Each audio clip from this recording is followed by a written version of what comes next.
सी बीमारी होगे तो लावो मोर मायाला काबर भुला दारे वो पहली जैसन हास नहीं अब पहली जैसन हास नहीं अब काबर ऐसन बदला दारे वो सी बीमारी हो गए तो लावो मोर मायाला काबर भूला दारे वो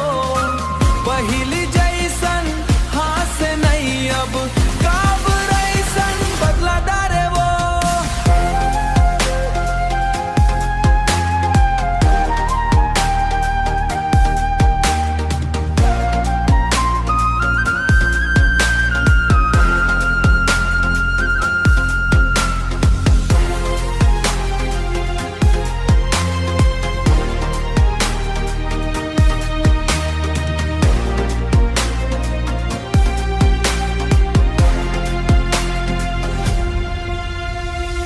दिन भर मोबाइल मुम खोए रही थस मोर बात लाभ तार डे थस मोर बात लाभ तार डे थस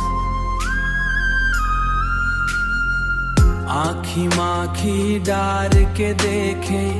अब नजर ला घुमा दे थस अब नजर ती बतमा दे होस मोर बता दे झूठ नहीं सच बात सुना दे झूठ नहीं सच बात सुना दे तोर बिना ये जिंदगी सुना एक बार मोला गले लगा दे